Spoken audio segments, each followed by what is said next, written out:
नमस्कार बंधुरा आशा करी सबाई खूब भालो आछो। शुभमिता ब्लगे सबाइके स्वागत जानाई।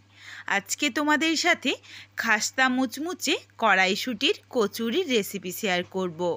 এই শীতে বাড়িতে অবশ্যই একবার এইভাবে কচুরির রেসিপিটা ট্রাই করো। ভীষণই সোজা একটা রেসিপি, অনেক কম সময়ের মধ্যেই তোমরা বানিয়ে নিতে পারো।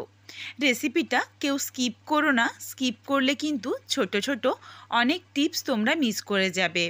তখন কিন্তু এই রকম ফুলকো আর খাস্তা মুচমুচে কচুরি হবে না। তাহলে চলো রেসিপিটা দেখে নেওয়া যাক। এখানে আমি প্রথমেই 2 বাটি ময়দা নিয়ে নিচ্ছি। ময়দার পরিমাণ প্রায় 400 গ্রাম। তার সাথে দিয়ে দিলাম স্বাদ অনুযায়ী লবণ আর হাফ চামচ পরিমাণে জোয়ান। জোয়ানটাকে হাতে করে একটু দলে দিলাম যাতে সুন্দর একটা স্মেল আসে। আর দিয়ে দিলাম হাফ চামচ কালো জিরে। আর দেব 1 চা চামচের 4 ভাগের 1 ভাগ খাবার সোডা। এটা কিন্তু অবশ্যই দিতে হবে, তাহলেই কচুরিটা সব থেকে ভালো মুচমুচে হবে। আরও বেশ কিছু টিপস আছে, সেইগুলো তোমাদের আমি পরপর বলে দেব। ভালোভাবে শুকনো উপকরণটা মিশিয়ে নিয়েছি। এরপর একটা পাত্রে 1 কাপ পরিমাণে গরম জল বসিয়ে দিয়েছি। জলটা ঈষৎ উষ্ণ গরম করে নেব। জলের মধ্যে দেখো একটা পুটি পুটি মতন হয়ে যাচ্ছে, এরপরই কিন্তু গ্যাসের ফ্লেমটা অফ করে দিলাম। এরপর ময়দার সাথে দিয়ে দিচ্ছি প্রায় 3 থেকে 4 চামচ পরিমাণে ঘি। 400 গ্রাম ময়দার জন্য বড় চামচে 4 চামচ ঘি দিয়েছি। ঘি দেওয়ার পর ভালোভাবে শুকনো উপকরণগুলো মিশিয়ে নিচ্ছি। এখানে আমি রোদে দিয়ে ঘিটা গলিয়ে নিয়েছিলাম। তোমরা চাইলে কিন্তু ঘিটা একটু গ্যাস ওভেনের মধ্যে বসিয়েও গলিয়ে এর সাথে ব্যবহার করতে পারো, বা তোমরা যদি ঘিটা না দিতে চাও তাহলে সাদা তেল বা বনস্পতি দিয়েও কিন্তু এইভাবে ময়ামটা দিয়ে নিতে পারো। ময়ামটা দেখো সুন্দরভাবে ভেজা ভেজা হয়ে গেছে, আর হাতে করে মুঠো করলেই সুন্দরভাবে মুঠো হয়ে যাচ্ছে। ঠিক এইভাবেই ময়ামটা দিয়ে নিতে হবে। এরপর ঈষৎ উষ্ণ গরম জল দিয়ে অল্প অল্প করে জল দিয়ে একটা শক্ত ডো বানিয়ে নেব। কোনোভাবেই ডোটা কিন্তু নরম করলে চলবে না। আমরা ঠিক যেমন লুচির জন্য ডো বানাই, তার থেকে কিন্তু একটু শক্ত করে ডোটা মেখে নিতে হবে। সুন্দরভাবে দেখো ডোটা একটু শক্তভাবে মাখা হয়ে গেছে, আর এতটাই সুন্দর মাখা হয়েছে হাতে বা থালাতে কোনো কিছুতেই লেগে নেই। এরপর ঢাকনা দিয়ে রেস্টে রেখে দিচ্ছি প্রায় 15 থেকে 20 মিনিটের জন্য। এরপর কিছুটা পরিমাণে কড়াইশুঁটি আমি ছাড়িয়ে নিয়েছি। কড়াইশুঁটিটা অল্প অল্প করে মিক্সিং জারে দিয়ে নিচ্ছি। অল্প কিছুটা কড়াইশুঁটি দিয়েছি, এর সাথে দিয়ে দিচ্ছি হাফ ইঞ্চ পরিমাণ আদা, 1 চামচ চিনি আর স্বাদ অনুযায়ী লবণ। এখানে আমি মিক্সিং জারটা একটু ছোট নিয়েছি, এই জন্য একবার করে ঘুরিয়ে নিচ্ছি আর ঢাকনা খুলে অল্প অল্প করে কড়াইশুঁটি অ্যাড করছি। একটুখানিও কিন্তু জল দেওয়া যাবে না। কড়াইশুঁটিটা শুধুই একদম মিহিভাবে বেটে নিতে হবে। কোনোভাবেই দেখো জলের দরকার হয়নি, একদম মিহিভাবে কড়াইশুঁটিটা বেটে নিয়েছি। এরপর একটা স্পেশাল ভাজা মশলা বানাবো, যেই ভাজা মশলার জন্য কিন্তু এই পুরের স্বাদ আরও অনেক গুণে বেড়ে যাবে। প্রথমেই আমি 2টো শুকনো লঙ্কাকে নাড়াচাড়া করে কয়েক সেকেন্ড একটু ভেজে নিচ্ছি। শুকনো লঙ্কাটার মধ্যে হালকা একটা কালার চলে এসেছে। এরপর দিয়ে দিচ্ছি 2টো ছোটো এলাচ, 2টো লবঙ্গ আর অল্প একটু দারচিনি স্টিক। এগুলোকেও নাড়াচাড়া করে কয়েক সেকেন্ড ভেজে নিয়েছি। হালকা করে একটু ভাজা হয়ে গেছে। এরপর দিয়ে দিচ্ছি হাফ চামচ গোটা জিরে আর হাফ চামচ মৌরি দিয়ে একটু নাড়াচাড়া করার পর যখন ফুটফুট করে ফুটে উঠছে অল্প অল্প, তখন কিন্তু গ্যাসের ফ্লেমটা অফ করে দিয়েছি। গ্যাসের ফ্লেমটা অফ করার পরেও অনবরত নাড়াচাড়া করে নিচ্ছি। এখানে দেখো মশলার কালারটা তোমাদের দেখিয়ে দিই। মশলাটি কিন্তু পুড়ে গেলে হবে না, ঠিক এইরকম একটু হালকা রং ধরিয়ে ভেজে নিতে হবে। এরপর এই মশলাটাকে একটু দানা রেখে আমি ঠিক এইভাবে গুঁড়ো করে নিয়েছি। একদম মিহি করে কিন্তু পাউডার করব না, একটু দানা রেখেই গুঁড়ো করব। কড়াইয়ের মধ্যে 1 চামচ পরিমাণে সাদা তেল গরম করে তাতে দিয়ে দিলাম 1 চিমটি হিং দিয়ে নাড়াচাড়া করে মিশিয়ে নিয়েছি। এর সাথে দিয়ে দিচ্ছি বেটে রাখা কড়াইশুঁটি দিয়ে এরপর নাড়াচাড়া করে খুব ভালোভাবে কড়াইশুঁটির মধ্যে যেটুকু জল রয়েছে পুরো জলটাকেই কিন্তু অনবরত নেড়েচেড়ে শুকিয়ে নিতে হবে। যত ভালোভাবে কড়াইশুঁটির পুরটা হবে তেমন কিন্তু কচুরিটাও খাস্তা হবে। অনবরত নাড়াচাড়া করতে হবে, নইলেই কিন্তু তলাতে ধরে যাবে। কড়াইশুঁটির কালারটা দেখো বেশ অনেকটা চেঞ্জ হয়ে গেছে, অনেকটা যেন আরও বেশি গাঢ় সবুজ হয়ে গেছে।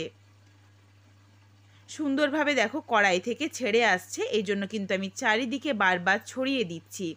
কড়াইয়ের মধ্যে দেখো আর কোনোভাবেই লেগে থাকছে না, পুরো কড়াইশুঁটিটাই কিন্তু খুন্তির মধ্যে চলে এসেছে। পুরটা রেডি হয়ে গেছে। এরপর পুরটা একটু ঠান্ডা করে নিই।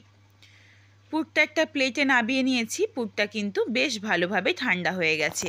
আর যে একটা আঠালো ভাব রয়েছে বা যেটুকু অল্প একটু জল রয়েছে সেটাকেও কিন্তু ভালোভাবে শুকিয়ে নিতে হবে।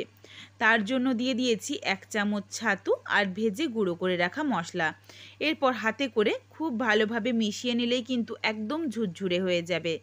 ছাতুটা অবশ্যই দিতে হবে।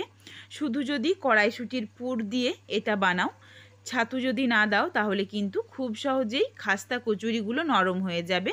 কড়াইশুঁটির পুরের গায়ে যে অল্প একটু জল থাকবে তাতেই কিন্তু নরম হয়ে যাবে। আর ছাতুটা দিয়ে দেওয়ার জন্য দেখো হাতেও লেগে নেই আর একদম ঝুরঝুরে ড্রাই হয়ে গেছে। পুরটা ঠিক এইভাবেই বানিয়ে নিতে হবে।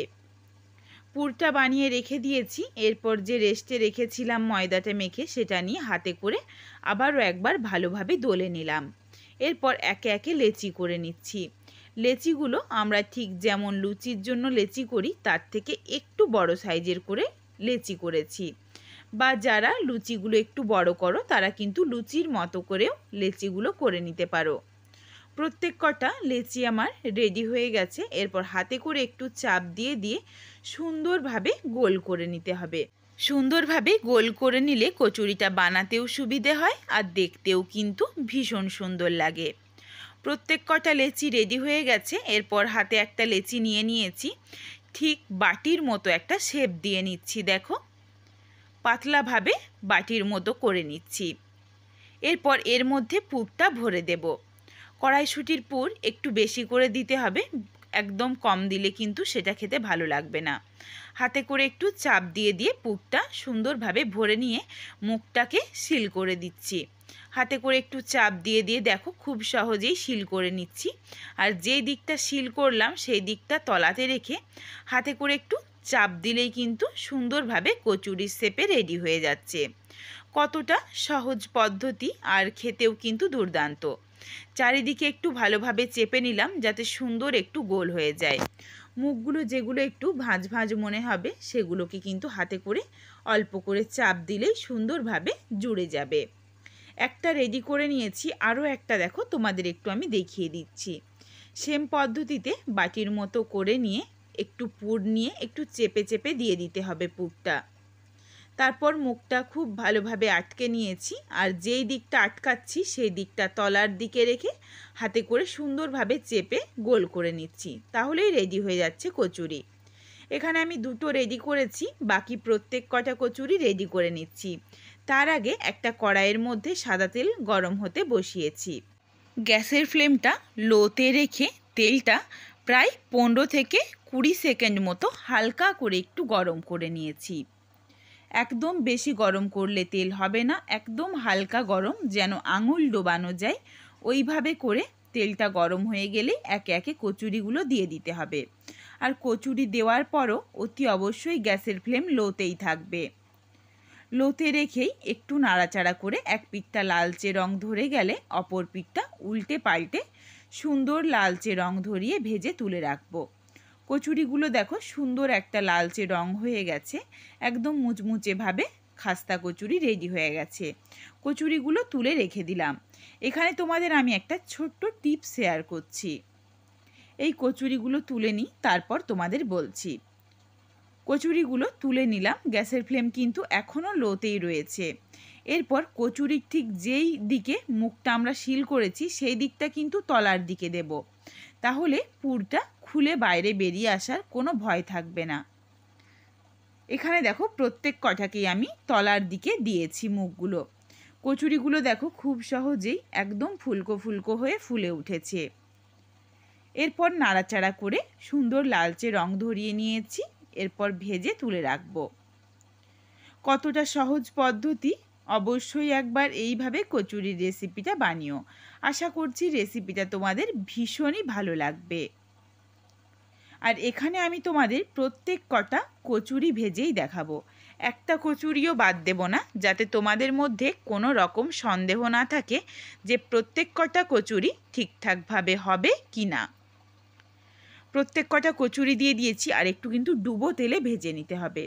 এখানে দেখো প্রত্যেক কটা কচুরিকেই রেডি করে নিয়েছি, আর একটা তোমাদের ভেঙে দেখিয়ে দিই কতটা মুচমুচে হয়েছে, আর ভেতরের পুরগুলো কিন্তু একটাও খুলে বাইরে বেরিয়ে আসছে না, সুন্দরভাবে রেডি হয়ে গেছে।